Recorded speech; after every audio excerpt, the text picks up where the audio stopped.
Vayeitzei begins with Vayeitzei Yaakov mi Beersheva Vayelech Harana. Yaakov Avinu leaves Beersheva and he goes towards Haran. And then we find how he encounters the place, which Rashi tells us is Har Moriah, question of how he got there. And he has a dream, and in his dream he sees a ladder with angels ascending and descending the ladder, and there HaKadosh Baruch Hu promises him the great promise of being with him, as well as the promise of Eretz Yisrael. And Yaakov Avinu makes this place, takes a stone, makes this place a monument, makes a neder there, that this is going to be, when he returns back safely, he's going to offer sacrifices here and give HaKadosh Baruch Hu a meiser, a tenth of everything he has. I'd like to focus, Mirza Hashem, today's shir, on this first pasuk of Vayeitzei Yaakov Beersheva Vayelech Harana. And I want to focus on one Rashi. It's a very famous Rashi. It's a Rashi, the parts of which we have discussed before, and partly that's because I like this idea so much, so we're going to do it again.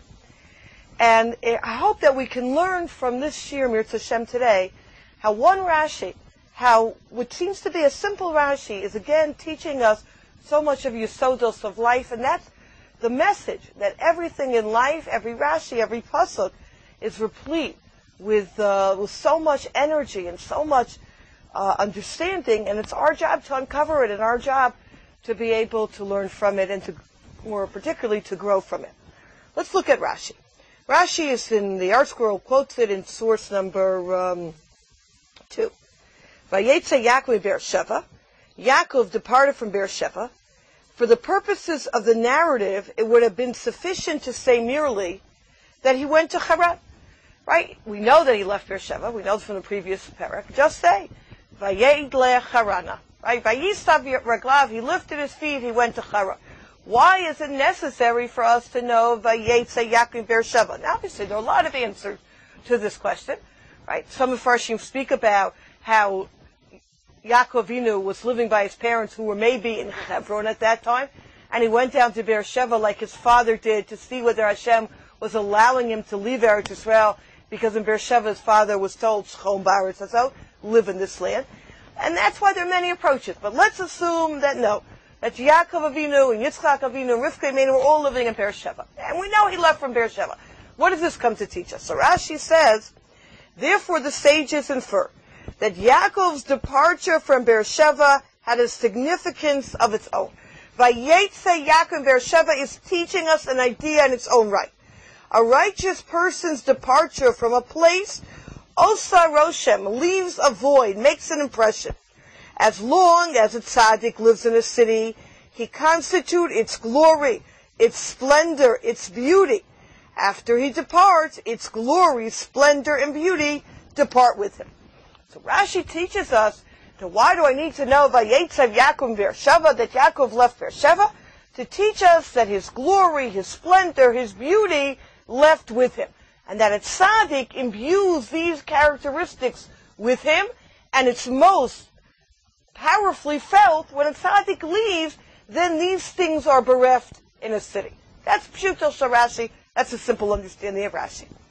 Now, if we take a look at this Rashi, we have a number of questions. One is, what is the difference between Hod, Hadar, Ziv? What's the difference between all of these different characteristics? Why does Rashi mention all of them? That's something we have to consider. But perhaps a much more basic question is the question that the Kli Yakar brings down, that many of the Mefarshim quote. In this case, the Drush David quotes, and he says, Tunim Barur, Halo Yaakov Avinu lo hayat tzadik arishon sheyatzah mimkomo.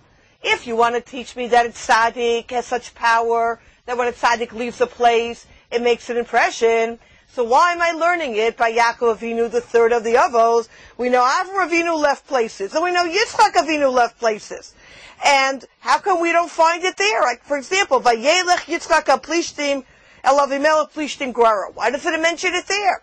V'im kei madu lo nizkar bahem ki yitziatam mishira roshem. Why is it only by Yaakov Avinu do we have this concept that when he left, his leaving made an impression? But we don't find this by Avraham Avinu and Yitzchak Avinu. That's going to be our major question for today. Our third question. The first is the difference between Hod, Hadar, and Ziv. Second question is, why do we find this by Avraham Avinu or Yitzchak Avinu, only by Yaakov Avinu. And the third question we need to ask is, listen to a very basic question in the Rashi. What does it mean, Osa Roshem, to make an impression? In what way is it Tzaddik's presence in the city affect the city? In what way, and how do I, in a tangible manner, understand what does this mean, an impression? In what way is this impression manifested? And obviously, our final question is, what lessons do we learn for this Rashi for our lives? So to answer the second question, which will be our focus as in the beginning of the study, and then we'll look at what is this whole idea of impression, the second part of the shir. Those will be the two parts of Mirza Hashem of the shir. Let's try to understand on a number of levels what was it about his departure that was different. So the Ner Uziel quotes one idea, which the Kli Yakar alludes to as well, and he says, the Medrash cited source 4 by Rashi is obviously meant to be understood metaphorically. Glory, splendor, and beauty refer to spiritual